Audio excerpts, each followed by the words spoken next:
Olá pessoal, bom dia, boa tarde, boa noite. Seja muito bem-vinda, seja muito bem-vindo a mais um episódio do RH para você Cast. Esse é o nosso ponto de encontro para falarmos sobre tudo que há de mais relevante, mais importante para quem trabalha com RH, para quem é gestor de pessoas. Eu quero convidar você a seguir o RH para você Cast aí no tocador de sua preferência.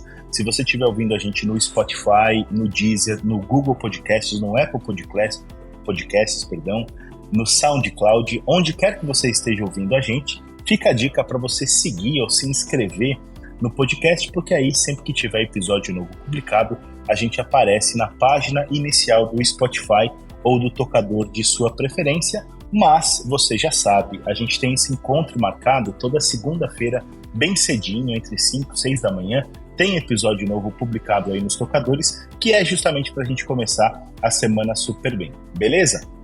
Bom, o nosso podcast de hoje tem um tema assim um tanto quanto ousado, ou pelo menos ele é bem ambicioso. O guia definitivo para transformar a cultura da sua empresa. Ou pelo menos, se não é esse tema que você está lendo aí no tocador, esse foi o tema que a gente colocou aqui na pauta e tal, para pensarmos sobre perguntas e pensarmos sobre quem poderia guiar a gente por essa jornada. Então, para a gente começar logo esse bate-papo, apresento o André Souza. O André é especialista em gestão de pessoas, ele é fundador da Futuro SA e eu agradeço imensamente pela sua participação, viu, André? Eu que agradeço o convite, pessoal. Vai ser uma oportunidade da gente bater um ótimo papo aí sobre um tema que todo mundo em RH fala muito, né, sobre cultura, mas às vezes a gente, às vezes tem o desafio de aprofundar nesse tema, como o RH pode contribuir para a organização realmente fazer as transformações que precisam. Enfim, tem muito assunto aí para a gente conversar sobre o tema. Fantástico, André. E acho que é justamente isso, né? A gente tem a percepção de que quando a gente fala de cultura, o tema fica muito etéreo, né? A gente fala muito sobre coisas intangíveis, digamos assim, mas é legal que a gente tenha a proposta de materializar tudo isso, né, Gabi? Já apresento aqui também a Gabriela Ferigato, editora do RH para você, que está aqui com a gente para participar do episódio de hoje. É verdade, Dan. Bom, primeiramente, obrigada pelo convite. Prazer, André. Seja bem-vindo aqui ao nosso podcast. A gente fala muito sobre cultura. Às vezes a gente fica ali no campo das ideias, então é sempre bom a gente tentar, né, pela sua experiência, pela sua bagagem, trazer para a realidade e para, né, como aplicar no dia a dia e na prática. Acho que é importante a gente trazer aqui para os campos o campo prático também. Exato. É isso aí. Bora pro nosso bate-papo.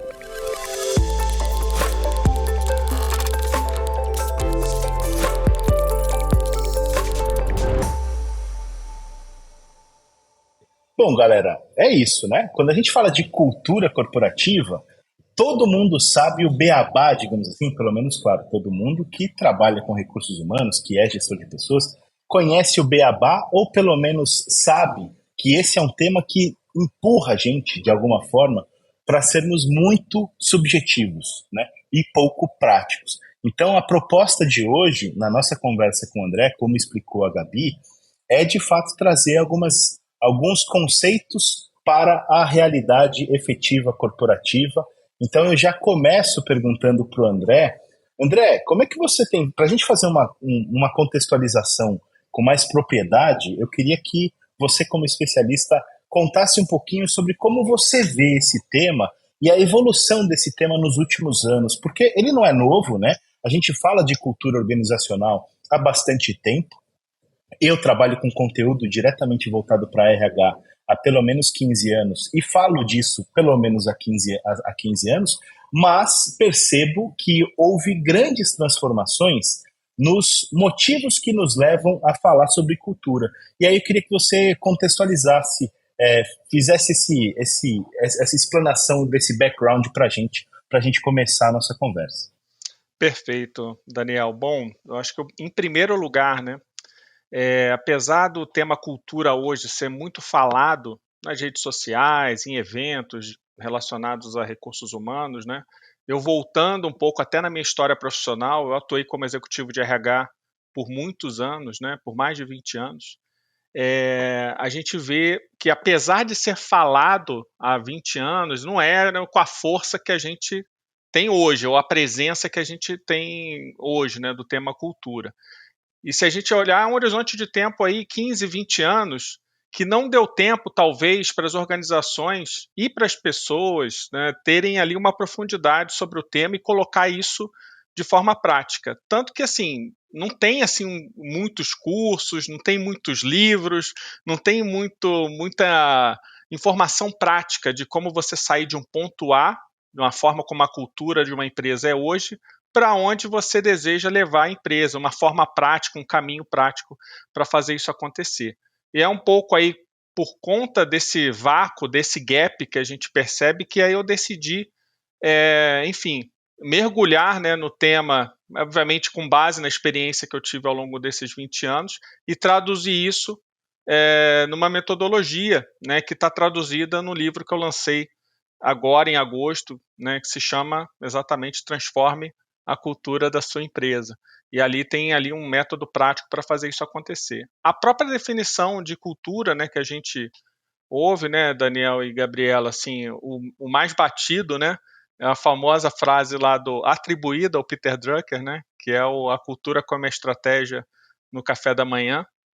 E no próprio livro eu tenho uma licença poética ali de fazer uma tradução dessa frase que, por conta ali da nossa metodologia, a gente mostra, e até por exemplo de outras empresas, que na verdade a cultura e a estratégia tomam juntas o café da manhã, né? Que elas precisam estar em conjunto. E a gente tem N exemplos de outras empresas que, quando você valoriza demasiadamente um desses polos, se você valoriza apenas a cultura, você deixa de lado o olhar para o resultado. Se você olha apenas o resultado, você deixa de lado um pouco a cultura. Então, as organizações de sucesso que a gente compartilha no livro, né, que fizeram grandes transformações de sucesso em suas organizações, foram aquelas que conseguiram fazer esse equilíbrio bem feito, de uma mudança estratégica do negócio, uma estratégia e uma mudança na sua cultura. Gabi?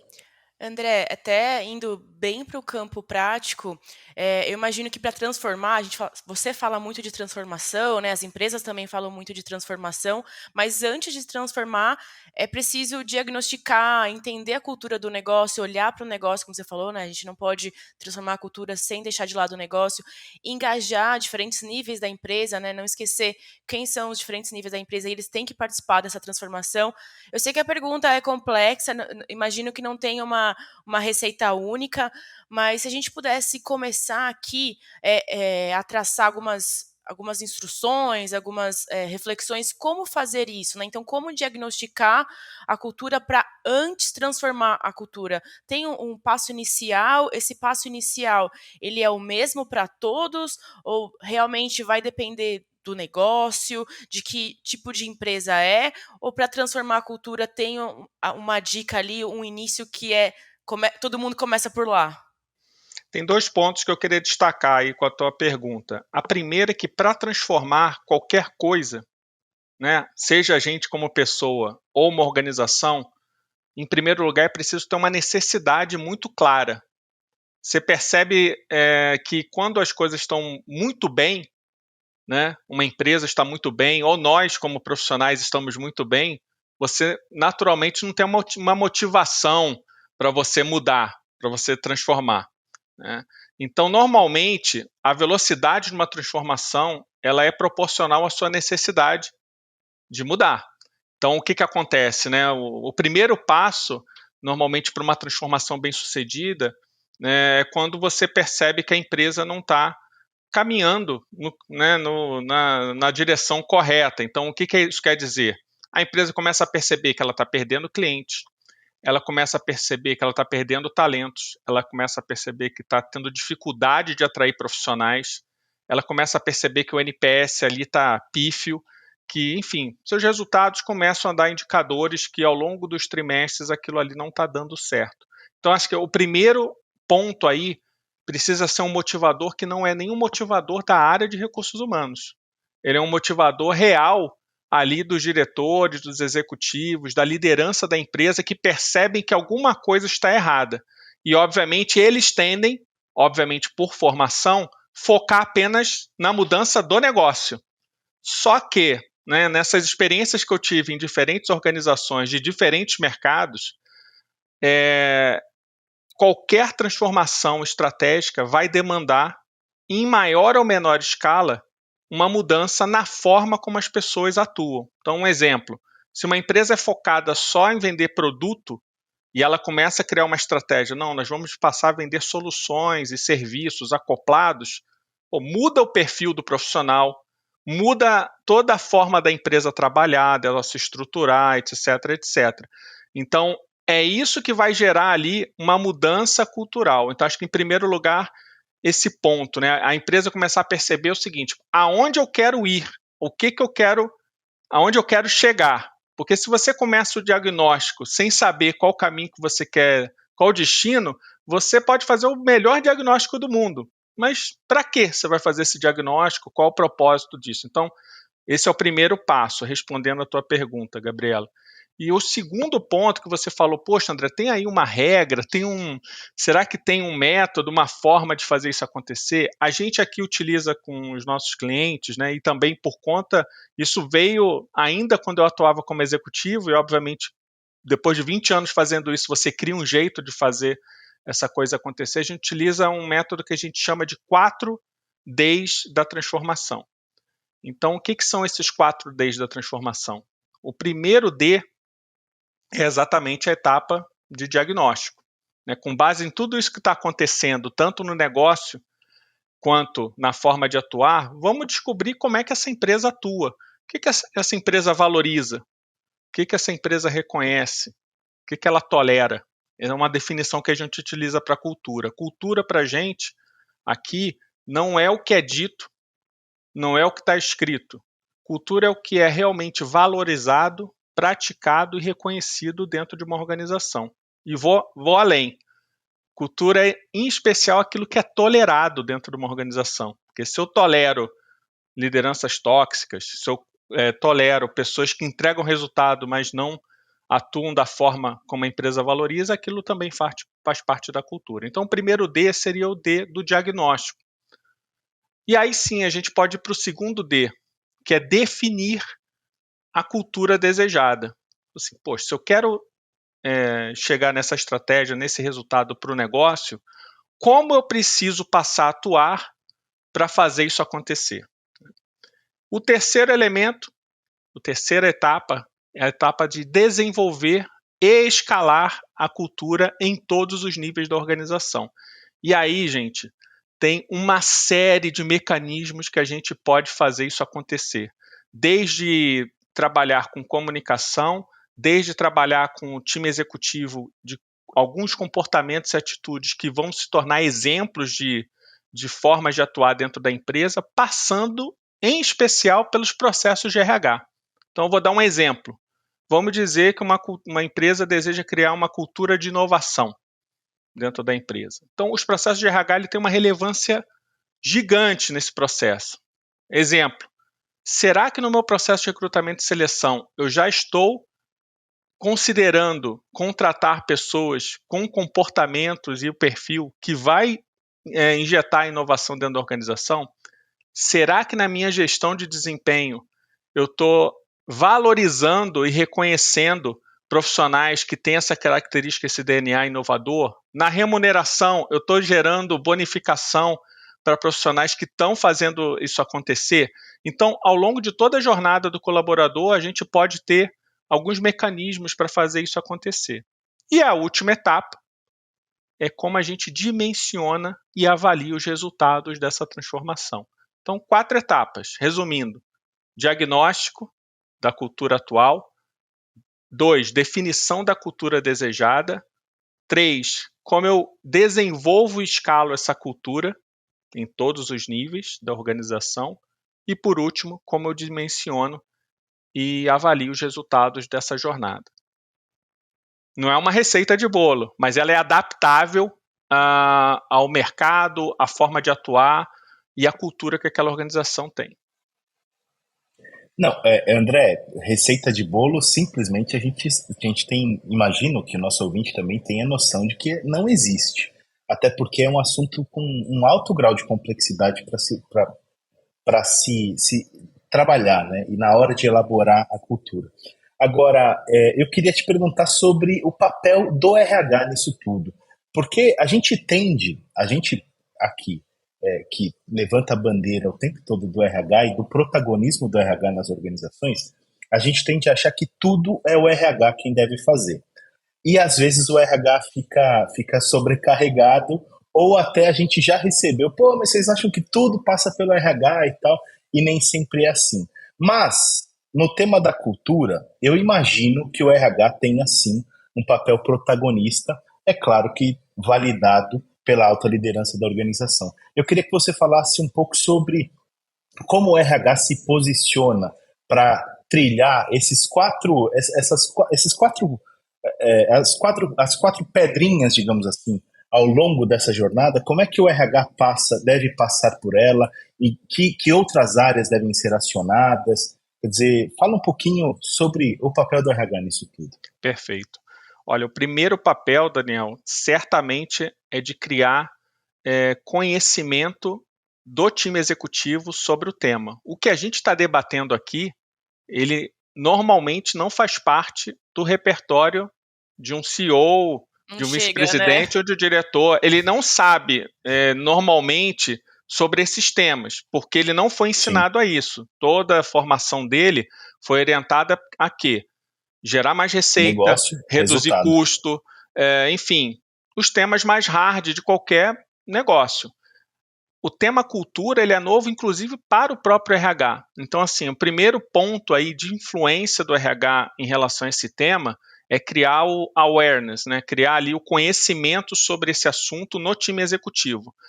Semana passada, só para dar um exemplo concreto, a gente recebeu o contato aqui de uma grande empresa. Eu falei, não, a gente já quer uma proposta de trabalho. Eu falei, não, antes da proposta, porque se você levar essa proposta para o time executivo de forma crua, o time executivo vai achar que isso é um gasto desnecessário. O primeiro passo para você ter um sucesso em qualquer, enfim, projeto de transformação cultural é, em primeiro lugar, eles entenderem e falar assim, se a gente não fizer isso, nossa estratégia não vai ter sucesso. É uma relação Perfeito. Que eles precisam compreender o porquê, do porquê tem que fazer essa ação acontecer. Enquanto isso não é feito, a chance de um projeto de transformação cultural demandar tempo, energia e dinheiro e tudo isso ir para o ralo é gigantesca. Então, primeira coisa, o RH ser um agente influenciador e de criar esse conhecimento dentro do time executivo. 2, o RH ter a consciência que esse processo ele é de cocriação com as áreas de negócio. Ele não é o líder do projeto de transformação cultural. Ele é um facilitador do processo junto com os demais executivos. E por que isso? Porque são os executivos e a liderança que precisam se tornar o exemplo de comportamentos e atitudes dessa transformação. Então, enquanto isso não tiver no DNA deles a mesma importância que eles dão para vender mais e reduzir custos, vai ter que ser um terceiro pilar nessa história, que é qual o papel deles em fazer a transformação acontecer. O RH ele é um facilitador dessa jornada e é interessante que eu já fiz diferentes formas nesse processo de transformação cultural. Quando eu era executivo, eu já tentei fazer internamente e depois fiz isso com a ajuda de parceiros externos.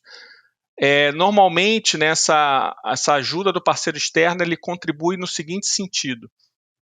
Muitas vezes a gente tem dentro da empresa não só pontos cegos, né, que são naturais quando a gente já está convivendo naquela realidade, mas ele tem um segundo elemento aí bem importante, que é trazer as provocações difíceis que às vezes são muito desafiadoras para que quem está dentro, você levar uma mensagem mais difícil para um CEO, um vice-presidente ou um diretor.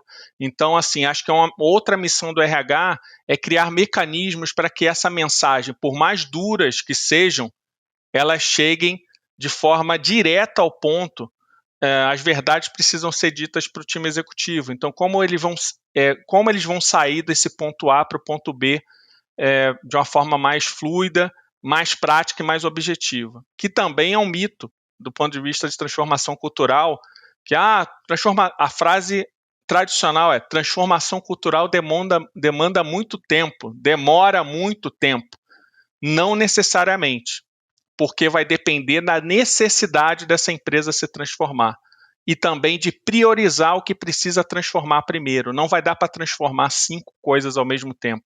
Quanto maior a empresa, maior a necessidade de foco em 1 ou 2 temas, 1 ou 2 comportamentos que vão realmente alavancar essa nova estratégia. André, eu queria te fazer uma pergunta que a gente está acompanhando o surgimento de muitas expressões e movimentos ligados ao mercado de trabalho, né? Seja a grande renúncia, as demissões voluntárias, agora o quiet quitting, que não necessariamente são movimentos novos, mas talvez eles tenham ganhando uma nova roupagem, né? Então, assim, eu queria te perguntar, na sua opinião, o que está por trás disso? E eu pergunto também porque eles já ganham muitas versões, né? E pontos de vista. Algumas pessoas falam que, por exemplo, o quiet quitting é sobre chefes ruins. Outros que as pessoas estão estabelecendo limites entre a vida profissional e vida pessoal e não estão fazendo nada de errado, né? Não estão acomodados, estão fazendo o que eles foram contratados, que está no job description lá. Então, primeiro, eu queria entender a sua opinião sobre esses movimentos e se eles servem de alguma forma como um alerta para as lideranças e como eles podem impactar nas transformações culturais, que é o nosso foco aqui, né? Ótima pergunta. Qual é a minha explicação para todos esses nomes e esses movimentos que têm acontecido? É difícil acompanhar, né? Agora já quiet firing também, eu tô tentando. Toda semana tem uma novidade. Toda essa dinâmica, ela vem como uma resposta para as organizações tentarem compreender as mudanças que estão acontecendo na sociedade, que obviamente respingam na forma como as pessoas querem trabalhar ou trabalham no dia a dia. A gente passou por uma experiência que revolucionou a nossa forma de viver e trabalhar. Então é como se a gente estivesse num período de transição onde a gente está querendo compreender qual é esse novo futuro. E é por isso que toda semana vem uma demanda, porque isso, na verdade, são fatias de realidades distintas da forma como cada um de nós vivencia o trabalho. E olha como esse processo aí da cultura ele é importante em toda essa jornada da empresa. A empresa ela precisa se posicionar em relação ao que ela realmente acredita, pratica e valoriza. Porque ela não vai poder se deixar levar por toda semana você ter um movimento, né? Ah, não, agora você vai para a direita, agora é o híbrido, agora é o quiet quitting, depois é o quiet firing, depois é... Gente, qual é a estratégia da empresa? O que esse time de liderança acredita e valoriza daqui para frente? E, obviamente, você tem que estar atento ao que está acontecendo, às tendências do mercado. Mas você precisa ali ter uma direção para onde você quer chegar.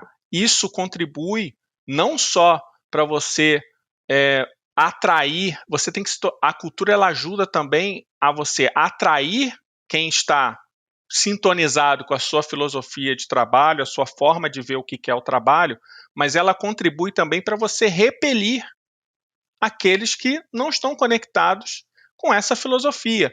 E toda vez que você não tem um posicionamento claro, você vai ter dentro da tua organização uma mescla de pessoas que vão estar super engajadas e você vai ter um grupo que não vai estar engajado. E você vai achar que a culpa é sua, da liderança e tudo mais. Mas muitas vezes é por falta de um posicionamento claro. E o que vai acontecer? Se eu tenho diferentes posicionamentos, né, dentro ali na organização, vou ter uma liderança ali que atua de uma forma, depois você tem uma outra liderança ali que atua de uma outra forma, você não tem ali uma unidade. Quando a gente pensa, por exemplo, vamos dar um exemplo, se a gente observar empresas de sucesso, são empresas que têm culturas muito bem definidas e culturas únicas. Por exemplo, a gente sabe diferenciar muito bem qual a diferença de uma cultura, por exemplo, da Apple e uma cultura da Amazon. Por quê? A estratégia do negócio da Apple é o quê? Inovação, design, mínimos detalhes. Qual o tipo de profissional que ela precisa atrair? Profissionais com esse perfil, que vão trazer inovação, que gostam desse trabalho de mínimos detalhes, que vão ser cobrados por isso. Se a gente olha a Amazon, qual a estratégia da Amazon? Cara, o menor custo possível para o cliente, diferenciação, muitos produtos e rapidez ali na entrega. Então, se você entra até no escritório da Amazon versus um escritório da Apple, né, que custou lá $5 bilhões para ser criado, eles são expressões do que ela acredita. Então, quando eu aplico para uma vaga na Apple, eu sei o que eu vou encontrar. Quando eu aplico para uma vaga na Amazon, eu sei o que eu vou encontrar. Esse é um ponto importante para qualquer empresa. Essa definição clara do que você quer, enfim, qual tipo de profissional que você atrair, qual tipo de profissional que você quer manter. E esse é um ponto importante, que muitas vezes a gente vê as empresas focando demasiadamente em employer branding, por exemplo, de se vender para o mercado, e esquecem que esses profissionais que você vai vender a ideia, uma hora vão entrar na empresa. Será que a experiência deles, né, do ponto de vista da cultura da empresa, vai ser aquilo que você está vendendo para fora, né? André, para finalizar, eu queria te perguntar sobre a questão do desenvolvimento de lideranças, né? Eu gostei muito do que você falou sobre... eu acho que é isso, assim, cultura é o que você faz, muito mais do que aquilo que você fala, ou propaga, ou coloca na parede e tudo mais. Eu acho que o dia a dia simplesmente engole tudo aquilo que você diz por aí, digamos assim. E aí, como é que o RH pode, junto às suas lideranças, tanto a alta liderança quanto os outros líderes da organização, promover esse tipo de mentalidade de que aquilo que é feito todo dia é que, na verdade, está ditando o que é e o que não é a cultura daquela empresa? Olha, tem uma forma que o RH pode traduzir isso, né, que a gente falou, que cultura é o que é praticado, o que é valorizado, o que é reconhecido, nos seus próprios processos. Então, por exemplo, eu estou contratando pessoas de acordo com aquilo que eu estou, enfim, que eu quero, né, que está lá nas minhas frases, nos meus valores e tal, com a cultura que eu quero estabelecer, ou eu estou trazendo pessoas por outros fatores. Outro ponto, gestão de desempenho. Será que eu estou realmente avaliando os profissionais não só no que eles estão entregando de resultado, mas em outros elementos que deveriam fazer parte da cultura, ou eu estou tolerando determinados comportamentos? Não estou tomando as decisões difíceis que normalmente mostram para quem está ao redor que aquilo ali não é tolerado dentro da organização. Ou ao contrário, eu estou promovendo pessoas não só pelos resultados, mas principalmente por elementos de liderança, de desenvolver pessoas, de inovar, etc, etc. Então, o RH ele tem diversos mecanismos para contribuir, né, para a liderança, para os executivos, para mostrar para toda a organização que aqueles processos eles não são para inglês ver, eles são realmente uma prática que ajuda a disseminar e escalar a cultura em todos os níveis da organização.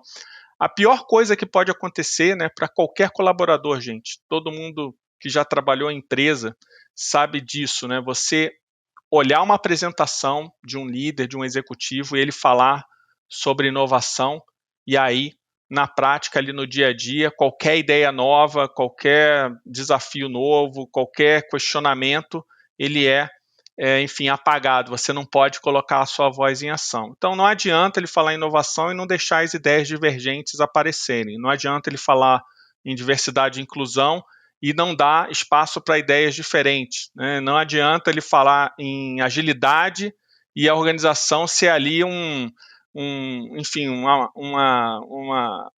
emaranhado de regras que você não consegue sair da burocracia de jeito nenhum, super burocrática e tal. Então, o RH ele pode contribuir nesse sentido, só que ele vai, para desafiar o status quo, não necessariamente você vai ser a pessoa mais adorada do mundo, porque você vai estar desafiando a liderança, você vai estar desafiando um jeito de pensar. E esse é um ponto importante aí da atuação do RH. Ele deve ser um provocador para fazer a mudança acontecer, porque ele tem o privilégio de participar de todas as áreas, de saber o que está acontecendo em todas as áreas, inclusive em temas super confidenciais, né? Salário, remuneração, estratégia da empresa. Então ele tem que utilizar, né, esse conhecimento para ajudar a organização a avançar e se desenvolver. André, quero agradecer imensamente pela sua participação, pelos insights que você compartilhou hoje com a gente e desejar muito sucesso para você. Olha, eu que agradeço, gente, o convite. Foi um papo super, super prático, objetivo. Passou voando, nem parece que a gente ficou aqui uns 20, 30 minutos. Agradecer demais aí o convite e deixar um recado aí para os ouvintes. Quem quiser continuar essa conversa através de outros canais, a gente está presente nas redes sociais. Temos o Instagram, Futuro_SA. Quem quiser me seguir no LinkedIn é só buscar lá, André Souza com Z, provavelmente Futuro SA vocês vão achar por lá. E para quem quiser conhecer mais sobre o livro, né, Transforme a Cultura da Sua Empresa, ele está disponível no nosso site, é só entrar lá no futurosa.com.br que vocês têm todas as informações. Muito obrigado. A gente que agradece. Gabi, obrigado também por ter participado hoje com a gente, viu? Obrigada, Dan. Obrigada, André. Foi um prazer, viu?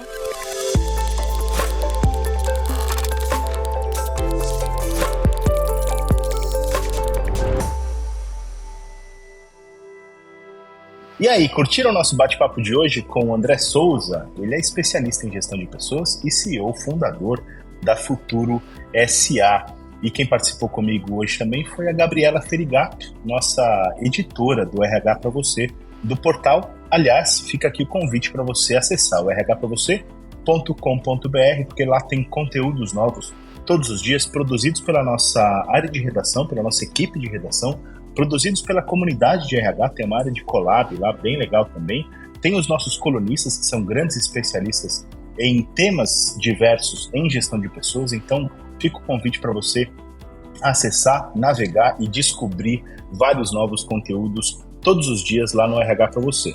Além disso, você pode seguir também o RH Pra Você nas redes sociais. A gente está no Facebook, no Instagram, canal no YouTube e tem um grupo no LinkedIn com mais de 50 mil profissionais de recursos humanos, tanto na company page quanto no grupo do RH Pra Você, trocando ideias e insights todos os dias por lá. Fica o convite para você fazer parte dessa comunidade também, tá bom? Mais uma vez, eu torço para que você tenha gostado do episódio de hoje. A gente se vê no próximo episódio. Até mais. Tchau, tchau.